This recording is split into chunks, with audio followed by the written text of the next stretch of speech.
What do Lord and God stand for in the Bible? Why are they used in place of God's name? It can be very confusing to understand how the different titles used for God are used in the Bible. Part of the problem is that different Bible translations use the terms somewhat differently. The primary reason for the use of Lord in all capital letters in place of God's Hebrew name is to follow the tradition of the Israelites in not pronouncing or spelling out God's name.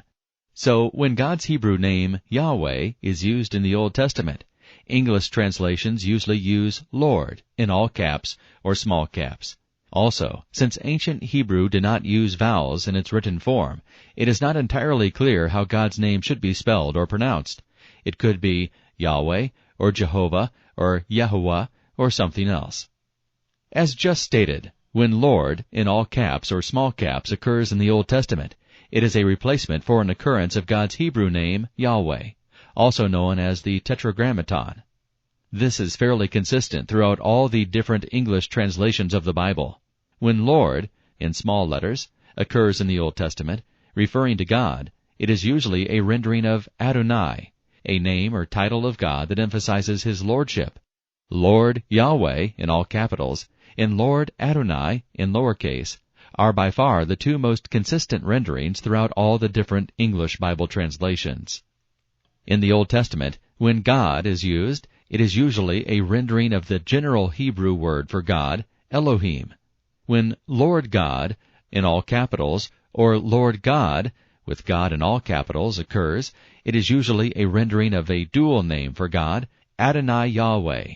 The Hebrew term Yahweh Sabaoth is usually rendered Lord of Hosts.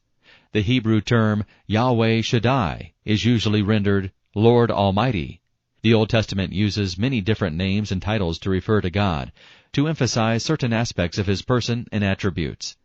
This can result in confusion in translation, but in the original Hebrew, it was done entirely in an effort to glorify and magnify God's name. The usage of Lord and God in the New Testament is much less complicated. Almost universally, God is a translation of theos, the general Greek word for deity. And almost universally, Lord is a translation of kurios, the general Greek word for a master. The key point in all this is that whether we use His actual Hebrew name or refer to Him as God or Lord God, we are to always show reverence to Him and His name.